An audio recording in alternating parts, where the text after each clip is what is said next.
오늘 말씀은 전도서 9장 13절에서 10장 7절까지 말씀입니다. 우리 나라들인 교환을 함께 보시면서 오늘 본 말씀을 한 절씩 살펴보도록 하겠습니다. 먼저 9장 13절 말씀 함께 읽습니다. 시작.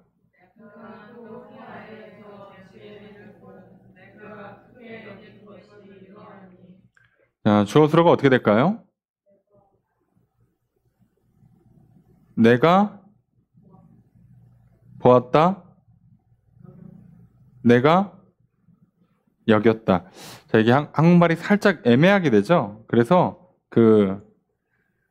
것이 이러하니라고 돼 있어서요.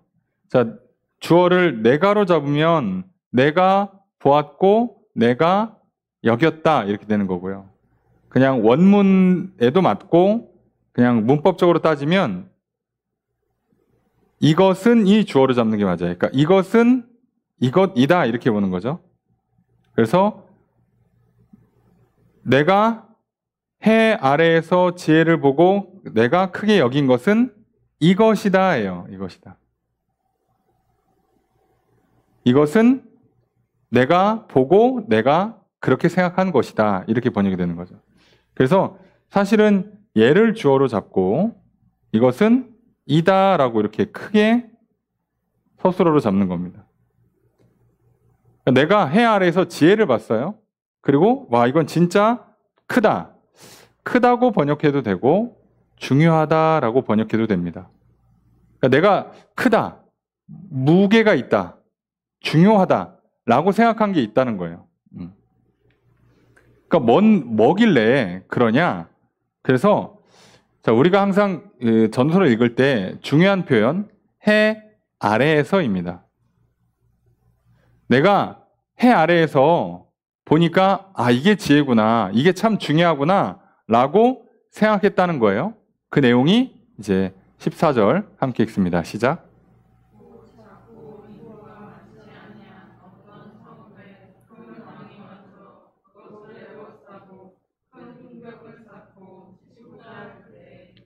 자, 할 때라고 돼 있지만 그냥 평문으로 번역하시면 주어 서술어가 어떻게 될까요? 그죠? 큰 왕이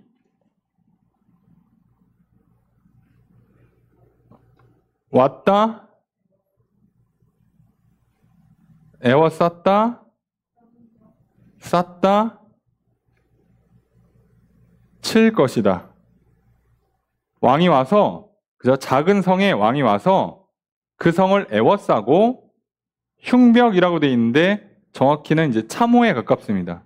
전쟁하기 위해서 진지를 구축하는 거죠. 진지를 구축하고 그 다음에 전쟁을 하려고 했어요. 그러니까 내용만 보면 간단하죠. 지금 이 전도자가 내가 야 이거 참 중요한 지혜다. 지혜가 참 중요하다라는 거를 깨달았다는 거예요. 근데 그게 한 성이 큰 왕한테 둘러싸여서 지금 정복당하게 생겼어요. 그럼 이제 당연히 여기서 지혜가 이 문제를 풀어줘야 될 거 아닙니까? 그게 이제 15절 첫 번째 문장입니다. 시작.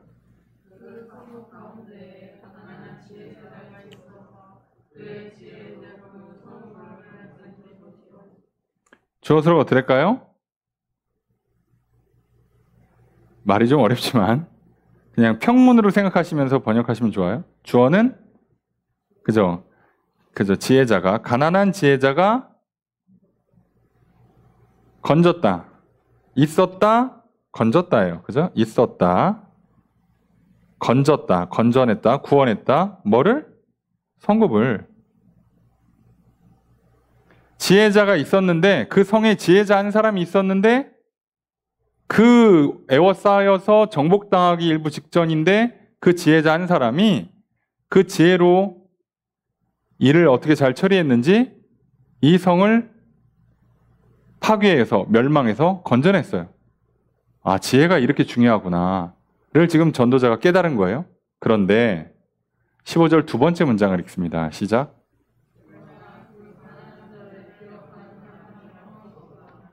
주어서로 어떻게 할까요?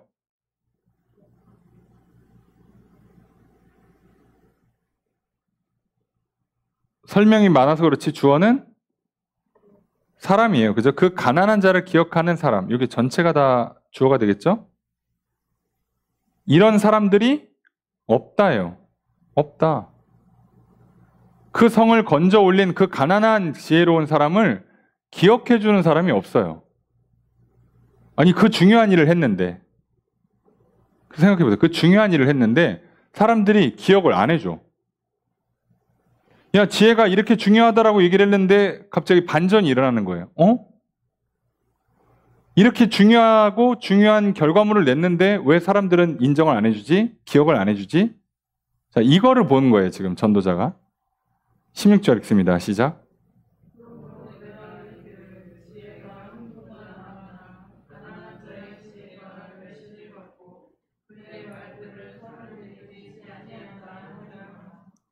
그래서 이제 전도자가 이걸 다 보고 나서 이렇게 말을 했다는 겁니다. 주어를 어떻게 할까요? 내가 말했다. 뭐라고 말을 해요? 지혜가 낫다. 낫다. 좋다. 뭐보다? 힘보다. 전쟁에 쓰는 힘을 말하는 거예요. 지혜가 힘보다 낫더라. 그런데 가난한 자의 지혜는 멸시를 받는다. 그죠? 가난한 자의 지혜는 지혜가 멸시받는다. 무시당한다. 그리고 사람들이 듣지 않아요. 뭐를? 그의 말을. 가난한 자의 지혜로운 말은 안 들어요. 아니, 아무리 이 사람이 지혜로워도 이 사람이 가난하면 말 그대로 돈이 없고 힘이 없으면 그 사람 말을 안 들어줘요. 심지어 이 사람이 공로를 세웠는데도 인정을 안 해줘. 무시하는 거예요. 이런 일이 있더라는 거예요. 그러니까 전도자 입장에서는 아니, 지혜가 이렇게 중요한데 지혜자 한 사람이 이렇게 성을 살리는데, 말 그대로 우리 치면 회사를 살리는데, 나라와 민족을 살리는데, 이 사람이 집안이 별 볼 일 없어. 또는 학력이 별 볼 일 없어. 그래가지고 이렇게 뛰어난 결과물을 내도 사람들이 그 말을 안 듣는 거예요. 그리고 그 사람을 인정 안 해줘. 기억도 안 해줘. 여기서 기억한다는 건 명예를 높여주고 칭찬하고 상을 준다는 얘기거든요. 안 해, 그런 걸. 지혜가 진짜 중요하다며. 그래, 지혜롭게 했어. 그래서 결과물을 냈음에도 불구하고 인정을 안 해주는 거예요. 이게 세상입니다.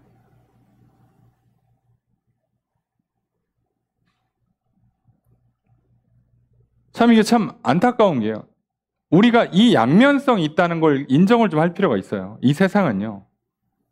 지혜로우면 무조건 좋은 결과를 내냐? 안 그렇다는 얘기를 하는 겁니다. 성실하고 노력하면 무조건 좋은 결과를 내냐? 그렇지 않더라는 거예요. 이 전도서 시작하면서 전도자가 자기 얘기를 하잖아요. 내가 일도 열심히 해보고, 먹고 마시고 즐겨보기도 하고, 의미 있게 일하고, 공부도 열심히 하고, 사람도 관찰해보고 다 해봤는데, 그걸로 이 허물을 극복을 못하겠다. 이 얘기를 하는 거죠.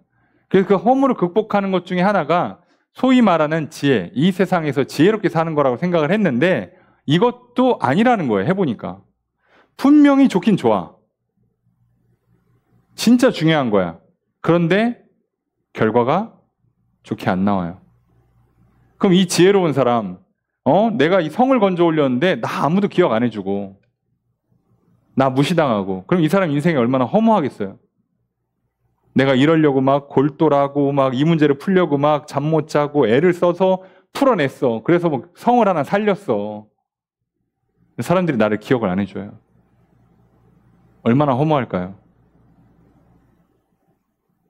또는 그렇게 죽으라고 살려놨더니 이제 이 사람들이 뭐가 중요한지를 모르고 난리를 치다가, 그러다가 나는 죽으라고 노력해서 기껏 살려놨더니 조금 지나니까 또 말아먹어. 망쳐놨어. 성을 망치고 회사를 망쳤어요.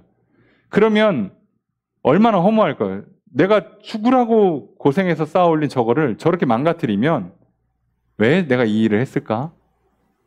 이런 생각이 들지 않겠습니까? 우리도 마찬가지잖아요.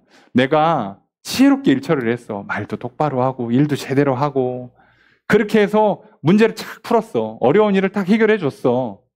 근데 사람이요? 고마운 줄 몰라요. 나 이거 왜 한 거야? 그죠? 우리가 그 허물을 겪는 그 가장 대표적인 것 중에 하나가 사실 뭐예요? 자식 키우는 겁니다. 내가 너를 낳고 기르는 동안에 얼마나 고생했는데, 좋은 거 먹이고, 그죠? 최선을 다해서 키웠더니 뭐라는 거예요? 얘는 고마운 줄도 몰라요. 이럴 거였으면 내가 이걸 왜 했을까 하는 생각이 들 정도로. 분명히 자식을 똑바로 키우는 게 참 인생에서 중요한 일이에요. 너무 중요한 일이야. 그래서 내가 그 일을 잘했어. 소위 자식 농사를 잘 졌어. 그런데 나는 인생이 허무한 거예요. 왜요? 내가 가난하거나 자식들이 뭔가 사회적으로 대단한 성공을 못하면 사람들은 인정 안 해주거든. 그러니까 나는 나대로 얼마나 허무해요. 내가 이거 왜 했을까? 그런데 세상은요.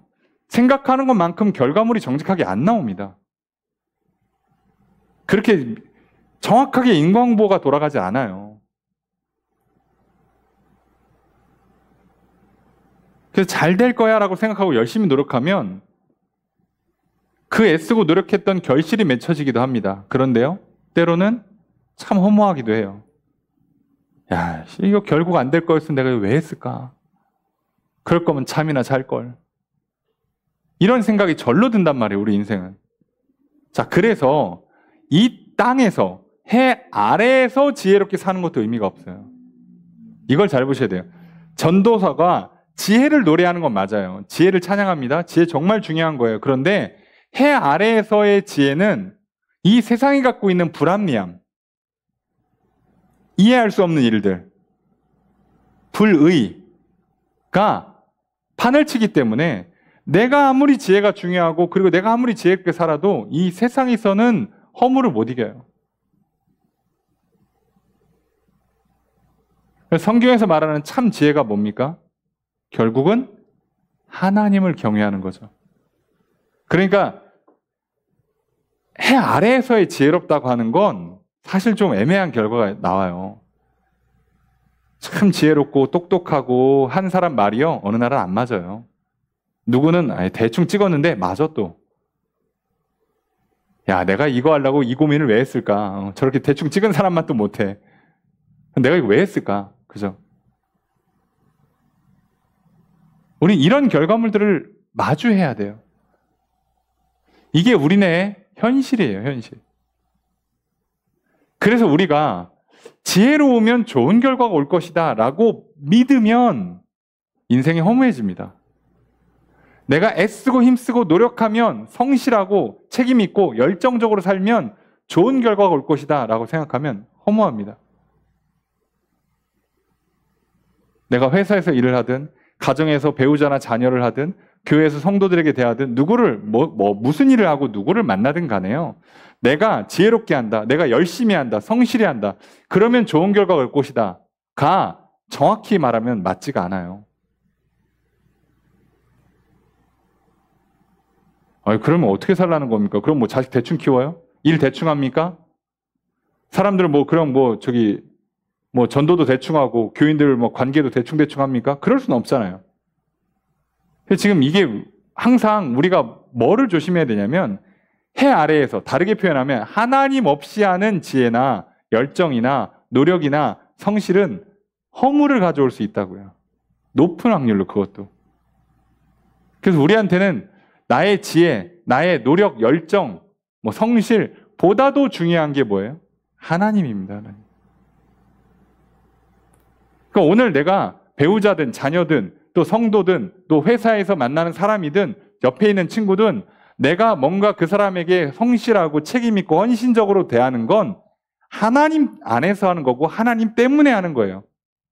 그러니까 이제 내가 할 말 다 했어. 내가 힘쓰고 애써서 도와줬어. 그럼 이제 나는 뭘 해야 돼요? 내가 이렇게 열심히 했으니 저 사람이 내 수고를 알아줄 것이다? 아닙니다. 내가 이렇게 열심히 했으니 저 사람이 잘 될 것이다? 회복할 것이다? 아니라고요. 내가 이렇게 열심히 했으니 이제 어떻게 된다고요? 하나님이 일하실 것이다요.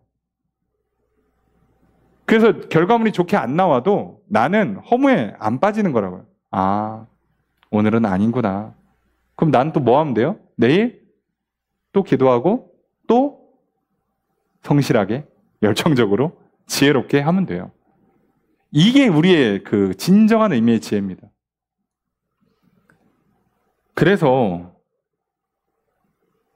좀 이렇게 말하기엔 뭐한데요. 착하고 성실하게 산 사람들이 믿음이 더 안 좋은 경우가 은근히 많습니다.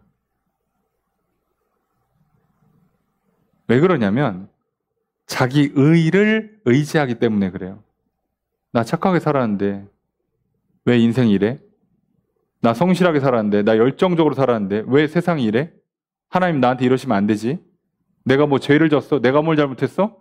나같이 사는 사람이 어디 있다고? 하나님 나 같은 사람한테 복을 안 주면 어떡하시지? 라는 생각을 하는 순간부터 큰 함정에 들어가는 겁니다. 사단이 주는 거짓이에요. 우리가 믿는 건 성실했기 때문에 좋은 결과가 온다는 게 아니라 내가 성실하게 서는 그 하나님을 향한 믿음, 하나님을 향한 그 사랑, 그 순종을 보시고 하나님이 기뻐하시는 때에, 하나님이 가장 좋은 때에 좋은 곳으로 일하신다라고 믿는 겁니다. 그래서 나는 비록 오늘 내가 성실하게, 열정적으로, 지혜롭게 살았음에도 불구하고 좋은 결과가 안 나왔음에 인간적으로는 아쉽지만, 기분이 좋을 수는 없겠지만 허무에 빠지는 게 아니라 더 하나님을 바라보고 더 하나님을 의지하는 거예요. 이거 잘못하면요, 신앙생활이 굉장히 좀 지쳐요. 재미없고. 이러다가 이제 안 되면요, 자기 의를 어디다 드러내야 될 거 아니야. 그래서 이제 괜한 옆에 사람들한테 시비 터는 겁니다. 교회 오는데 일찍 와야지. 예배 태도가 그게 뭐야? 나 성실했다 이거지. 나 열심히 했다 이거야. 너는 그렇게 하면 안 되지. 막 이제 정죄를 하고요. 판단하고요. 율법을 집어넣기 시작해요. 그러면 오히려 하나님께 혼납니다. 그래서 혼나면 또 이 사람은 또 억울해. 하나님 나한테 이러실 수 있어? 자, 이래서 잘못하면 완전히 시험 들어서 미끄러지는 수가 생겨요. 사단이 노리는 기술이죠. 성실한 사람들. 물론 불성실한 사람들은 우선 불성실하기 때문에 조금만 유혹하면, 충동하면 돌아오지도 않아요. 정신이 돌아오질 않습니다. 그런데 뭐가 더 좋냐? 그렇게 말할 수가 없다는 거예요. 지금 지혜가 그렇게 중요하다고 얘기를 했지만 현실은 100% 아니 7, 80%도 그렇게 돌아가지 않더라 이거예요. 이걸 우리가 인정해야 합니다. 참 이거 인정하기가 쉽지 않아요. 왜요? 그러면 어떡하라고. 내가 열심히 살았는데. 또 열심히 하고 성공한 사람은 뭐야? 어떡하라고 그러면. 이게 우리한테 어려운 지점이에요. 그래서 전도자가 얘기하잖아요. 해 아래에서는 아니다.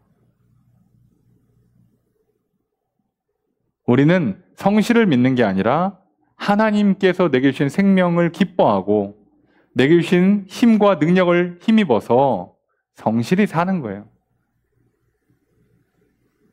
결과로서 성실이란 열매가 나오는 거지, 노력과 열정이라는 열매가 나오는 거지, 성실과 노력과 열정이라는 과정으로서 구원이라는, 행복이라는, 만족이라는 결과를 내려는 게 아니에요. 단지 이 차이입니다. 단지 이 차이. 그래서 제가 여러 번 강조하잖아요. 순서 바꾸지 마시라고. 네, 순서 바꾸는 사람들이 많아요. 하여간에 병 잘 걸리고 잘 안 낫는 분들의 특징이 있어요. 놀라운 특징은요, 우선 의사 말을 잘 안 들어요. 의사보다 자기가 더 똑똑해요.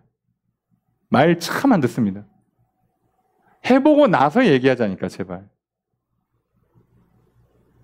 의사가 신도 아니고 어떻게 다 알아.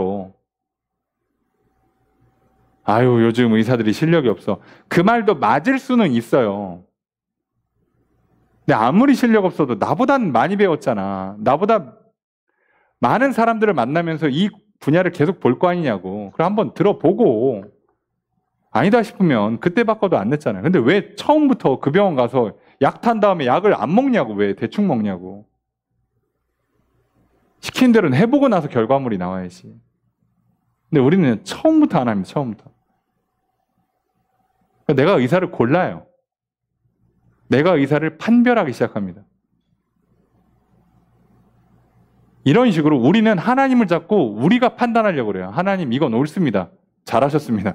하나님 이건 좀 별론데 나한테 이렇게 하시면 안 되지. 내가 하나님을 판단해요. 아니요. 하나님이 하라는 대로 끝까지 한 다음에 그 다음에 하나님 앞에서 얘기하자고. 참 이게 말 그대로 한 끗 차이? 순서가 앞뒤를 바꾸는 것밖에 차이가 없는데요. 어마어마한 결과가 나옵니다.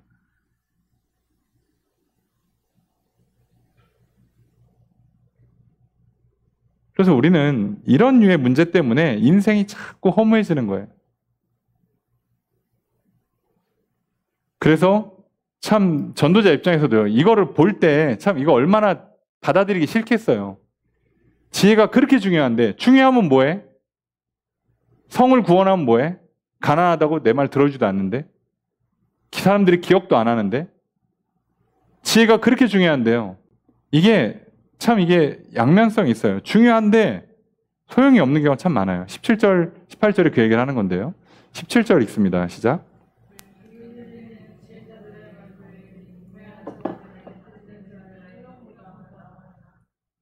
자, 주어서로 어떻게 될까요? 그죠? 조용히 들리는 지혜자의 말들이가 주어져. 서술어? 낫다, 더 좋다. 더 낫다, 더 좋다. 뭐보다? 우매한 자들을 다스리는 자의 호령보다.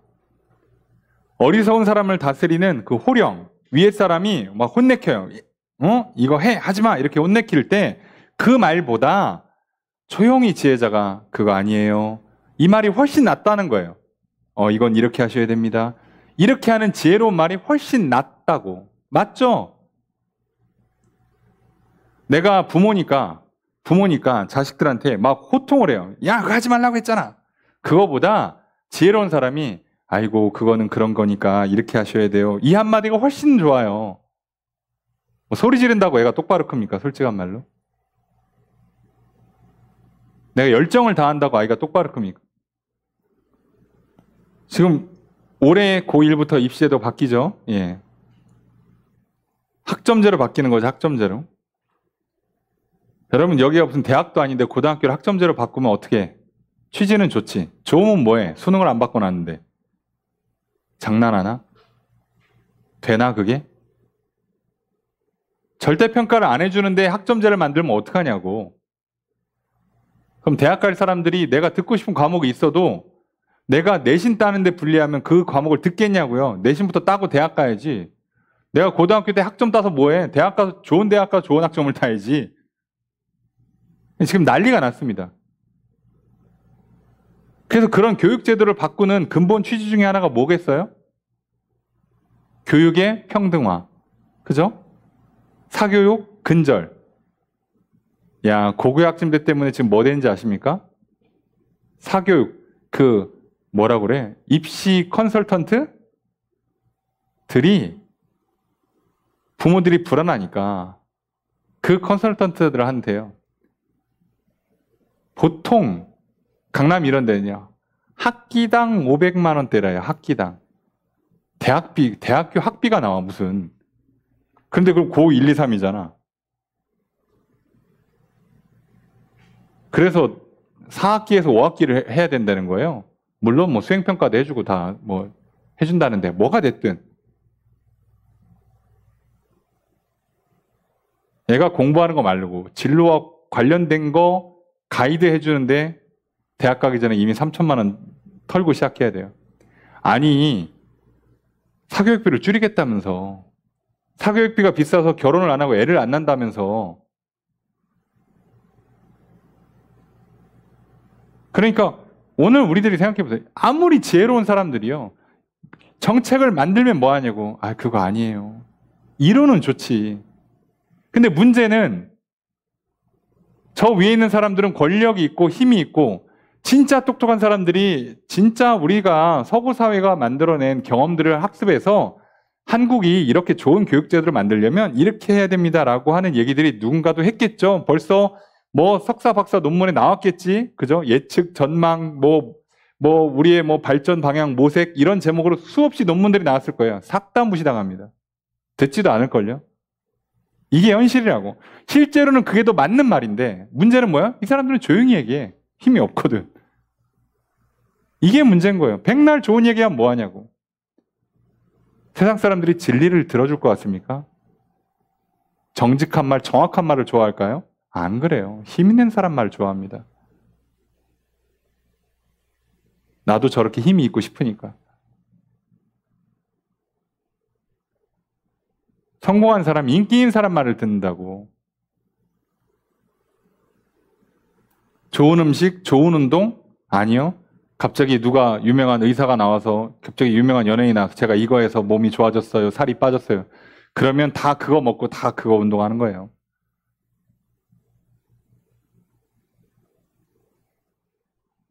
아무리 얘기해도 듣지 않습니다. 이 전도자 솔로몬 입장에서도요. 이걸 본인이 경험해봤고 본인이 관찰해보니까 현실이 이렇더라는 거야. 지혜롭다고 한 사람이 지혜를 최고라고 칭송하면서 살았던 잠언을 편집했던 사람이 이걸 인정한다는 게 참 얼마나 불편하겠어요. 이게 사실인데. 이게 우리의 현실인데. 그래서 뭐라고 아무리 좋으면 뭐하냐?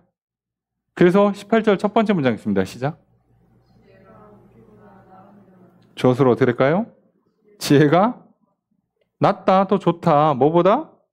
무기보다. 전쟁을 이기게 한다는 거예요. 지혜가. 인생을 승리하게 만들어준다는 거예요. 여기까지만 들으면 참 좋은데 뒤가 있어요. 18절 두 번째 문장 있습니다. 시작.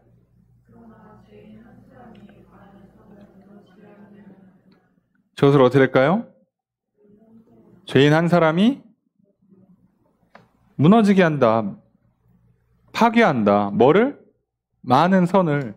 지혜로운 사람이 만들어 놓은 그 많은 선, 더 좋게, 더 낮게 만들어 놓은 그거를 그 잘못된 사람 하나, 죄인 한 사람, 빗나간 한 사람이 다 망가뜨린다는 거예요. 그거.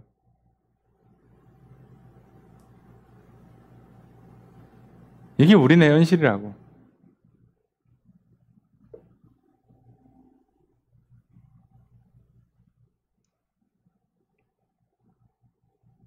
그러니까 참 이래서 허무한 겁니다. 이러지도 못하고 저러지도 못하고. 분명히 지혜가 더 나아요. 더 좋습니다. 더 힘이 있어요. 그런데 가난한 사람의 지혜와 그 사람의 공로와 그 사람의 말은 사람들이 듣지도 않고 인정해 주지도 않아요.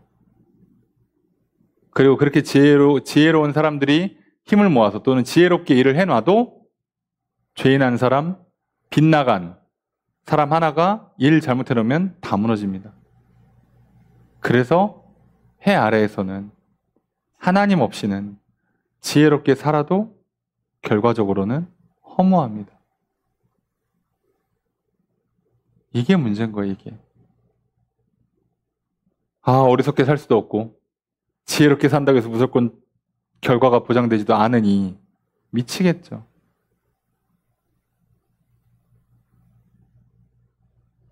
그러나 10장으로 넘어가서도 계속 얘기합니다. 이 지혜 해 아래에서는 지혜마저도 허무하다라는 이 탄식을 하고 있어요. 1절 말씀 읽습니다. 시작.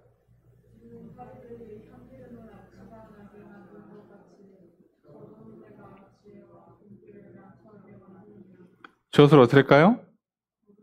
적은 우매가 난처하게 만든다. 뭐를? 지혜와 존귀를.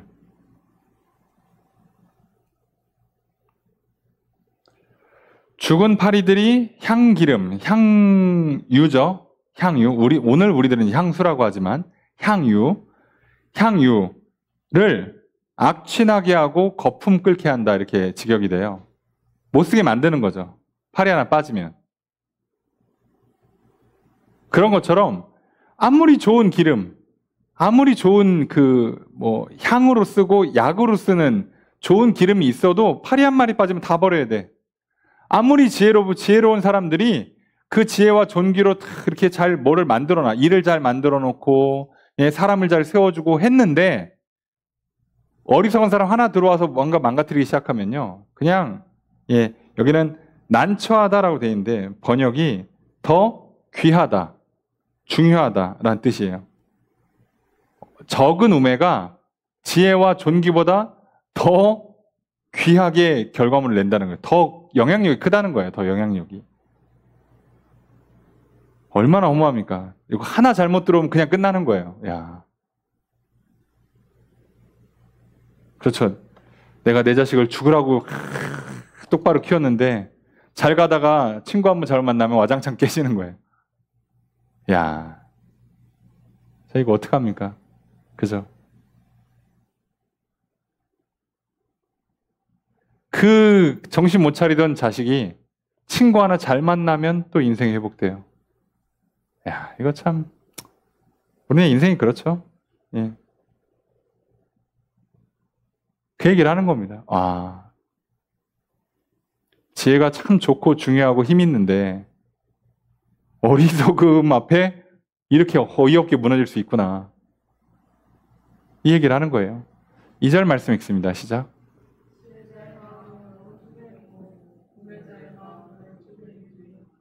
주어서 어떻게 될까요? 지혜자의 마음은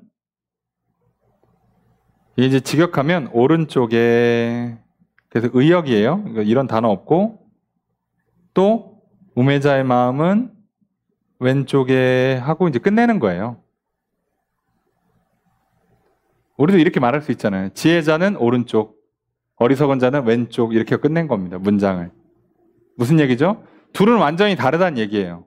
또 지혜로운 사람은 오른쪽, 바른 길로 가고 어리석은 사람은 왼쪽, 그른 길로 간다. 이런 의미도 해요. 있어요. 분명히 둘은 명확히 달라요. 명확히 다른데 지혜로운 사람이나 어리석은 사람 결과물이 똑같이 나쁘게 나올 수 있다고 지금 얘기하는 거잖아요. 죽으라고 공을 들여서 일을 해놔봐야 저렇게 어리석은 사람 하나 와서 망쳐놓으면 이거 지혜로운 사람이나 어리석은 사람이나 결국 결론은 똑같이 망하는 거예요. 야, 이거 참 어렵죠. 그래도 분명히 명확히 차이는 나요. 지혜로운 사람과 어리석은 사람이. 그래서 3절 읽습니다. 시작.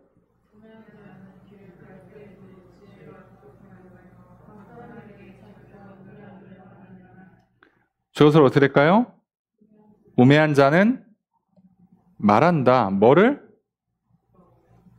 예, 자기가 우매하다는 것을 나는 어리석습니다 라고 이렇게 말을 한다는 거예요. 그러니까 길을 걸어갈 때 지혜가 부족하니까 각 사람, 모든 사람들한테 자기가 멍청하다는 걸 말로써 드러낸다는 거예요. 무슨 얘기입니까? 어리석은 사람은요, 티가 난다는 거예요. 자기만 몰라, 자기만. 쉽게 얘기하면. 옆에 사람들은 다 알아요. 아유, 저 사람 멍청하네. 여러분 똑같습니다. 여러분 운동 안 하는 사람이요? 운동 안 하는 사람만 모르지. 야, 나 뭐 건강하고 뭐 나 몸매 안 나쁘고 남들이 볼 때 내가 운동하는지 안 하는지 모르겠지. 아니, 하는 줄로 알겠지? 알긴 뭘 알아요. 안 하는 거 티 팍 납니다. 아예 달라요. 공부 안 하면 티가 팍 납니다. 이렇게 하면 선생님이 부모님이 공부한 줄 알겠지? 그건 네 생각이고요. 보면 안다고. 해본 사람들이 보면 안다고요. 여러분들 우리 영혼의 상태를 잘 모르죠. 그런데 의사가 그 분야에서 어느 정도 경력이 쌓이고 또 증상이 명확한 아이들이 있잖아요. 그러면요, 의사는 진짜 조금만 보면 바로 알아요. 아, 이거다. 금방 알 수 있어요. 내가 볼 때는 선생님 근데 이건 이거 아니지 않습니까? 제가 볼 때는 이거 위가 더 아픈데요? 나 혼자 얘기하는 거예요. 나 혼자. 나만 몰라, 나만. 의사가 뭐라고요? 아, 저렇게 똑똑하네. 그렇잖아요. 뭘 알아? 알았으면 처음부터 조심하든가 네가 고치든가 해야지. 근데 성도들도 그런 경우가 있어요. 나 이 정도면 믿으면 괜찮아. 이렇게 착각하기가 쉬워요. 그럼 목사가 만약에 정말 성도를 똑바로 쳐다보고 있잖아요. 그럼 그게 티가 팍 납니다. 눈빛 하나에서부터, 얼굴 표정에서부터, 말할 때 쓰는 단어, 억양에서부터 티가 팍팍 나요. 이미 그냥 드러나요. 무조건 드러납니다. 아닐 것 같지? 아니, 원래 오늘 아침부터 내가 믿음이 좋았는데, 그 중간에 날이 너무 더워서 지쳐가지고, 약간 좀 이렇게, 피곤해서, 지쳐서, 그래서 제가 인상 좀 쓰고 있는 겁니다. 여러분 좀 얼굴 찌푸렸다고 믿음 없다고 하는 게 아니잖아요. 여러분 의사가, 환자가 좀 얼굴 찌푸렸다고 병 들었다고 안 해요. 그런데 다르다고요. 얼굴 근육이 다르다고요. 그래서 이렇게 의사들 중에는 얼굴 색깔, 눈동자 색깔, 그리고 이렇게 좌우 근육이 좀 다르게 움직이는 거, 이런 거 보고, 이거 이상한데? 금방 알아채잖아요, 금방. 이걸 더워서 인상 썼네, 그런 정도가 아니에요, 지금. 옆에 사람이 막 귀찮게 해가지고 막 짜증내, 그런 수준이 아니라, 보면 안다고요, 전문가는. 그러니까 어리석은 사람은요, 자기 어리석음이 드러나요.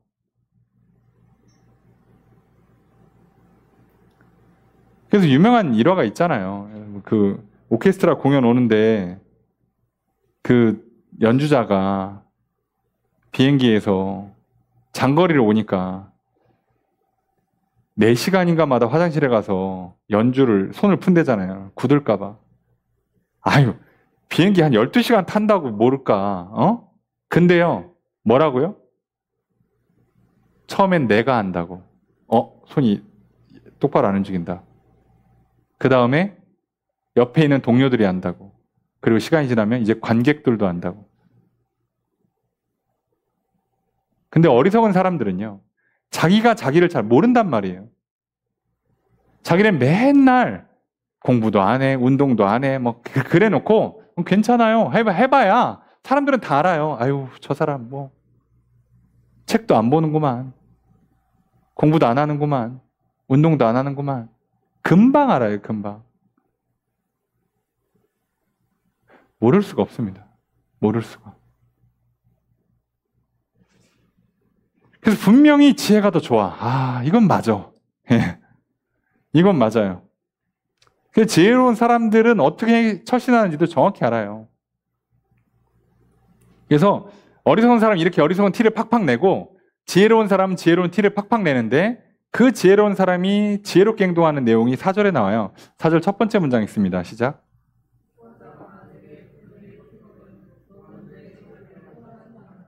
주어를 어떻게 될까요?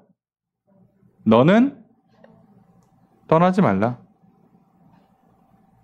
어디를? 내 자리를. 주권자가 내게 분을 일으키는, 주권자가 너를 열받게 해. 정확히는 호흡이 끌어오른다는 뜻이거든요. 그죠? 열받아 지금 막 이렇게 씩씩거리는 거예요. 우리식으로 표현하면. 그럴 때 뭐라고요? 자리를 떠나지 말라고요. 열받는다고 그 자리에 박차고 나가고 문 꽝 닫고 하지 말라는 거예요. 지혜로운 사람은 그렇게 안 한다는 거죠. 내가 더러워서 일 못하겠네. 내일 정중하게 사표를 던지세요. 그 자리에서 박차고 나가면요, 내가 잘리는 거예요, 내가. 회사에다가 뭐라고 건의도 못하고 말 한마디 못하고 잘려요. 성질 부리면. 참고 어떻게 하라고요? 지혜로운 사람은 그 순간에 감정을 표출하지 않아요. 자리를 박차고 떠나는 건 진짜 어리석은 사람인 겁니다. 듣기 싫다고 외면하고 회피하면 어떤 일이 생길 것 같습니까? 지금 당장 기분 좋죠. 지금 당장은 마음이 편할 수 있겠죠. 귀찮어. 날 더운데. 뭘 교회를 가. 뭘 일하러 가. 그 사람 뭘 귀찮아. 안 만나. 다음에 만나자고 하지. 이런 식으로 덥네. 그래서 귀찮네. 저 사람 꼴보기 싫으네. 또 와서 잔소리하겠지. 듣기 싫으네. 그래가지고 내가 자꾸 회피한다. 외면한다. 부정한다. 그러면요, 지금 당장은 괜찮아 보이지만 이게 결국 뭘 만들어요? 나를 더 어리석게 만들고 상대방과의 관계를 깨트리고 결정적으로 내 안에 무슨 문제가 생깁니까? 외면과 부정과 회피가 익숙해지기 시작하면 사람이요 직면을 못하는 문제가 생겨요. 그러니까 주의력이 떨어져요. 인생을 살아갈 때 문제가 오면 문제를 돌파를 못한다고.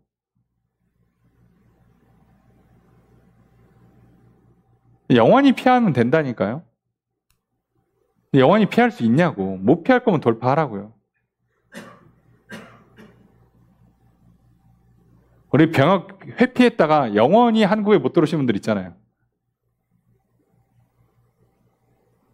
그렇잖아요.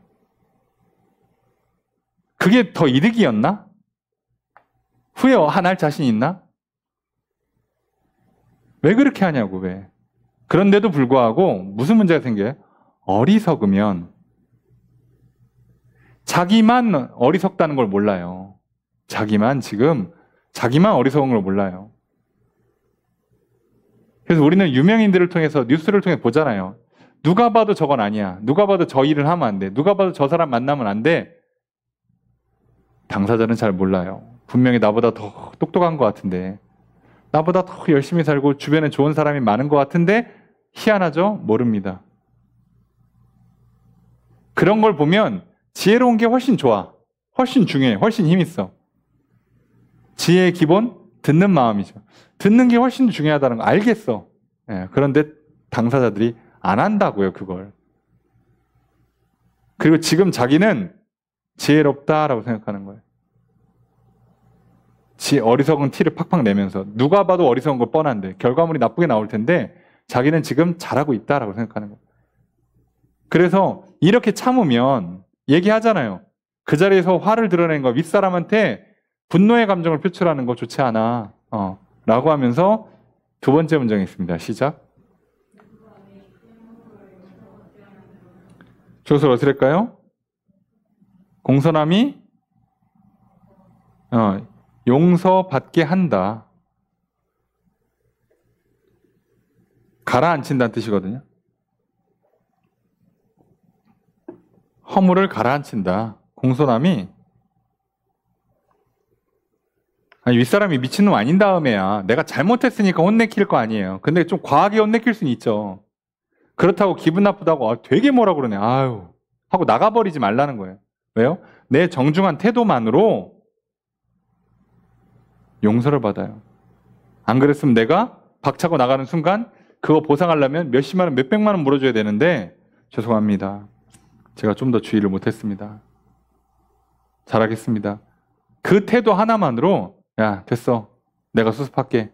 너 가서 이거 좀 가져와. 그러면 그냥 끝나요 문제가. 또 우리 또 유명인들 연예인들 중에요. 사과 안 해가지고 예? 회사에서 자리 날라가고 예? 연예인 뭐 퇴출당하고 하는 경우 엄청 많죠. 죄송합니다 한마디 하면 될 거를 그거 싫어가지고 예, 그런 경우가 참 많아요. 근데 그 사람들 따낸다 이유가 있지. 함부로 사과하는 거 아니다. 한 번 사과하면 이렇게 된다. 아니야. 조용히 있는 게 더 지혜로운 거야. 자기만 지혜로운 거예요. 자기만. 남들은 다 뭐라고요? 아이고 멍청한 인간들. 그래서 누가 봐도 지혜랑 어리석음은 이렇게 길이 오른쪽 왼쪽으로 갈라지시니 다 갈라져요. 누가 봐도 티가 나는 겁니다. 둘은 분명히 달라. 분명히 지혜로운 게 좋아. 더 힘있고 더 좋은 결과물을 내요. 자, 그런데 뭐라고요? 그런데 문제가 생기죠. 5절 읽습니다. 시작.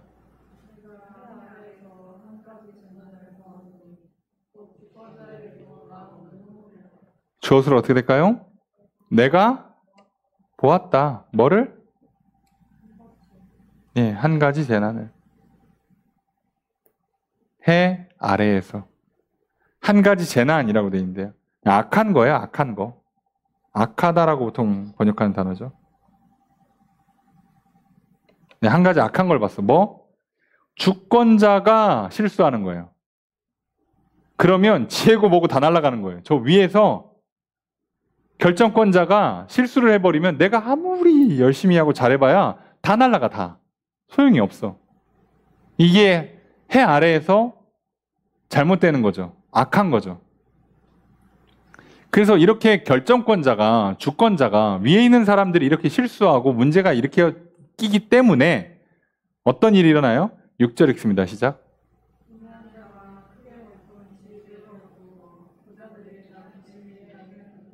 주엇을 어떻을까요? 우매한 자가 얻는다. 부자들이 않는다. 우매한 자가 뭐를 얻어요? 크고 높은 지위. 크게라고 해서 좀 어색한데, 크고 높은 지위. 부자들은 낮은 지위. 어리석은 사람한테 훨씬 더 높은 자리를 주고요. 부자, 원래 높은 자리에 가 있어야 되는 사람은 낮은 자리를 내려요. 이러니까 이게 문제인 거라고. 결정권자가 실수하면 다 망하는 거예요, 다. 밑에서 보고서 백날 잘 써줘봐야 사장님이 결정을 잘못하고 사인 한번 잘못하면 그냥 회사는 이제 잘못되는 거예요. 아, 이거 무섭죠. 이런 일이 일어난다고, 문제는. 현실에서. 그리고 7절 읽습니다. 시작.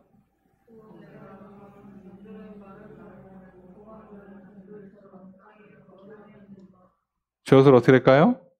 내가 봤다. 뭐를 봤대요? 요것을. 종은 말 타고 고관은 걷고. 아니, 종은 말을 타고 고관은 걷고. 이렇게 되니 이게 해 아래에서 이런 장면들이 일어난다는 거예요.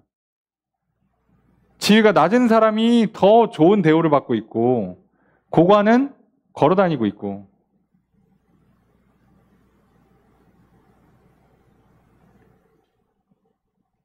지금 뭔가 아까 교육 얘기도 했지만 그런 노동이나 근로 현장에서는 어떤 문제가 생깁니까? 아니, 직원들, 알바들 자르지도 못하고 시급도 많이 줘야 되고, 예? 하면 법적으로 안 된다 그러고 끝나고 연락도 하면 안 된다 그러고 그래갖고 상전처럼 모셔야 돼. 그래서 사장님은 정작 일은 2배로 했는데 돈도 많이 못 받아가 심지어 그 부족한 임금 채우려고 자기도 알바를 뛰는 기적이 일어나요. 코로나 때 그런 문제가 있었잖아요. 자영업자들이 어려움을 겪으면서 사장님이 임금 주려고 알바를 뛰어야 되는 그 이상한 현상이 일어나죠. 예. 근데 현실에서 우리가 봤잖아요. 진짜로 이런 일이 일어나요. 상전이에요. 예.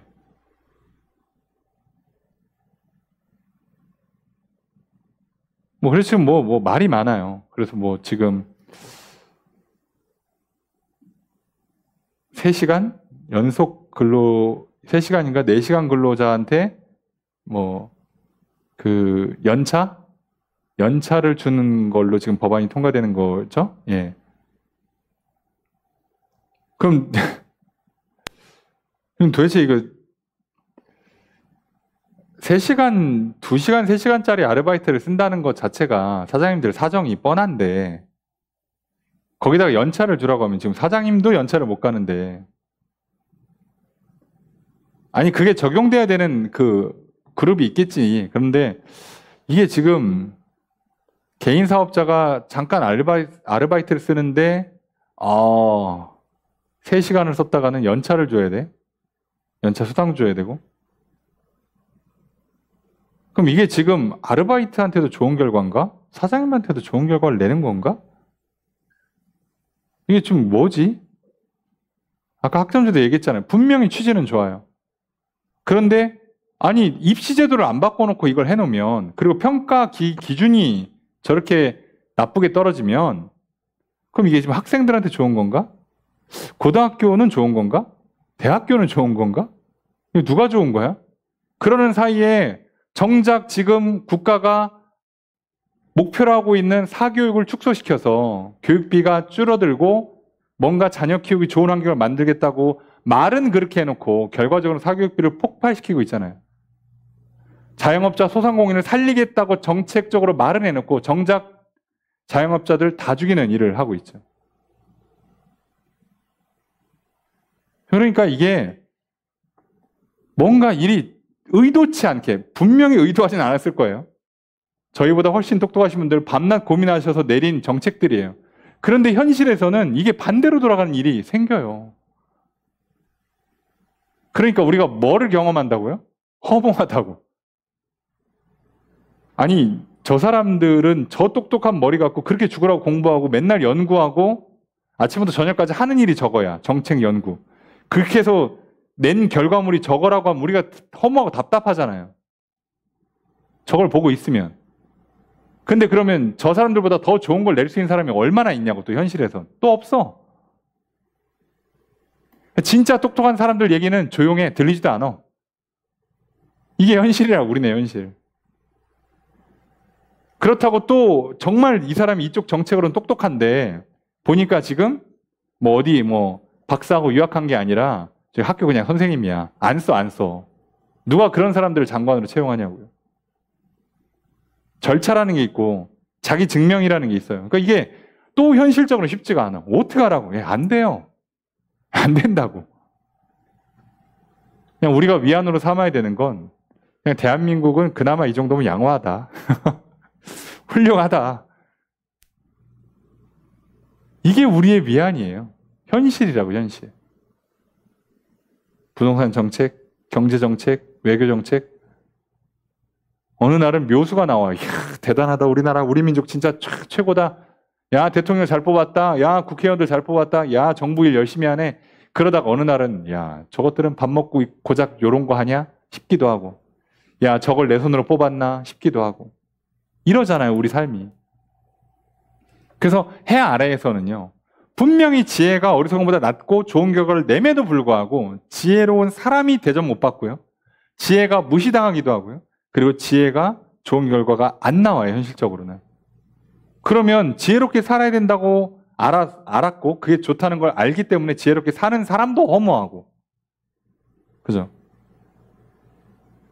지혜로운 사람들도 허무하고 같이 사는 모든 사람들도 결과가 인생이 허무해져요. 이 문제를 못 푼다고. 그래서 지혜가 잘못했다는 게 아니라 지금 해 아래에서의 지혜가 문제라는 겁니다.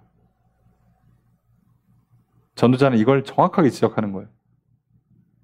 그래서 오늘은 참 탄식만 하다가 이제 다음 주에 보는 본문에서는 이제 또 지혜로운 권면들을 주겠죠. 근데 우리가 여기서 기억해야 되는 건 해 아래에서는 그 무엇도 허물을 피해갈 수 없다. 이해할 수 없는 불의함, 불합리함 등이 무조건 발생한다. 그리고 그걸 우리는 인정하고 받아들여야 돼요. 그럼 이제 우리가 대통령 뽑아놨지, 정부 부처 뭐 임명됐지, 국회의원들 뽑죠.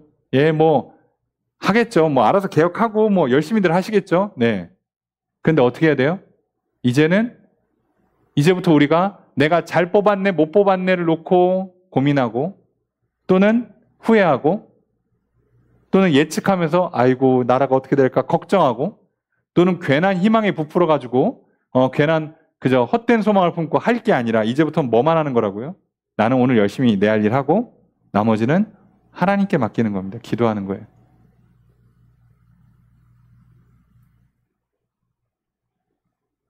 장마 때 비만이 올까 봐 천변 다 정리하고 배수로 담배꽁초 다 치우고 생 난리를 했어요. 야. 근데 역대 지금 비가 장마 제일 짧았고 강수량이 제일 적어요. 왜 했어? 그럴 거면 차라리 전기를 늘리지. 그 시간에 그 좀 어렵고 힘든 사람들한테 그 냉난방 같은 시설들 지원해주고 그 돈을 차라리 거기다 쓰지. 알았냐고. 어떻게 하냐고 우리가 이걸. 바로 옆 동네는 지금 물난리 나서 지금 죽어나가는데 이거 우리가 어떻게 하냐고 이거를. 그러니까 몰라요. 분명히 지혜로운 게 맞아요. 아니 얼마나 잘했어. 야 매년 막히고 이것 때문에 피해가 크니까 빨리빨리 이거 다 뚫어. 보수해. 다 점검해. 얼마나 훌륭하게 잘한 거야. 근데 문제는 그렇게 정책을 잘한 해에는 비가 안 와요. 내년에 또 만약에 안 추우잖아요. 난리 날 겁니다. 야 이게 진짜 그게 우리네 삶이에요. 받아들여야 돼요. 방법이 없어요. 우리는 나름 최선을 다하고 성실하게 열심히 열정적으로 살긴 살 겁니다. 근데 문제는 무조건 좋은 결과가 안 나온다고. 자꾸 좋은 결과가 나오길 바라는 욕심이나 고집을 부리지 마시라고요. 그건 우리 인생을 허무하게 만들어요. 아니, 그게 오히려 어리석은 겁니다. 지혜로운 사람은요. 아까 주권자 앞에 성질 안 부린다고 그랬잖아요. 하나님 앞에 성질 부리는 거 아닙니다. 하나님 나한테 왜 그러십니까? 이건 지혜로운 사람 절대 그렇게 얘기 안 해요. 차라리 뭐라고요? 제가 열심히 했는데 이거밖에 안 됐네요. 불쌍히 여겨주세요. 도와주세요. 그래야 더 좋은 결과가 오죠. 큰 허물을 덮는다고 그랬잖아요. 지혜로운 사람은요. 그래서 오히려 문제가 있을 때 더 정신 바짝 차리는 거예요. 믿음 좋은 사람들은요. 평상시엔 티도 안 나다가 삶의 문제나 위기가 닥치면요. 더 똑바로 합니다. 왜요? 지금 내가 누구한테 잘 보여야 되는지를 알거든. 근데 어리석은 사람은요. 문제가 생기면 사람들한테, 나를 도와주는 사람들한테 승질 부려고요. 하나님한테 승질을 부려요. 그럼 이거 뭐 혼나기밖에 더 합니까? 그게 어리석다는 얘기예요. 예. 우리가 대통령 뽑아놓고 세금 내면서 우리가 저 사람들 뒤에 가서 욕해봐야 뭐가 좋아지냐고. 기도 많이 하고 최선을 다해 협력하다가 마음에 안 드시면 투표를 하는 거예요. 민주주의잖아. 뭐 어떻게 해. 방법이 없어요. 그게 현실인 겁니다. 그 시대의 흐름이요. 우리가 그거 다 분별 못하고요. 다 해결 못합니다. 그러니 지혜로운 사람은요. 항상 어디를 본다고요? 해 아래에서 답을 찾는 게 아니라 해 위에서 답을 찾는 거예요. 하나님. 그리고 우리와 하나님 사이의 그 넓은 간격, 해를 넘어가야 되는 그 간격을 메꿔주는 분이 예수 그리스도이십니다. 그러니 예수 그리스도를 믿는 사람이 참 지혜로운 사람이요. 예수 그리스도의 이름으로 그 십자가의 보혈을 의지해서 하나님 앞에 나아가는 사람이 지혜로운 사람이요. 하나님과 화목해서 하나님께 용서받고 사랑의 관계를 누리는 사람이 지혜로운 사람이요. 그 사랑으로 또 자신을 사랑하고 이웃을 사랑하며 사는 사람이 지혜로운 사람인 겁니다. 그러니 결과적으로 보면 예수 믿는 사람이 지혜로운 사람이에요.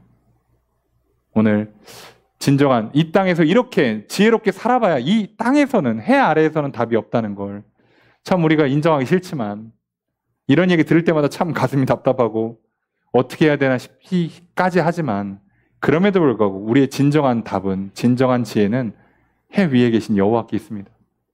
오직 예수 그리스도를 믿음으로 하나님과 화목하시고 늘 하나님 주시는 그 생명과 복으로 충만한 기쁨과 사랑으로 살아가시길 주님 축복합니다. 진정한 지혜로운 삶을 날마다 살아가시는 저 여러분 되시길 주님 축복합니다. 말씀을 적용해 보겠습니다. 전도자는 해 아래 인생의 허물을 탄식합니다.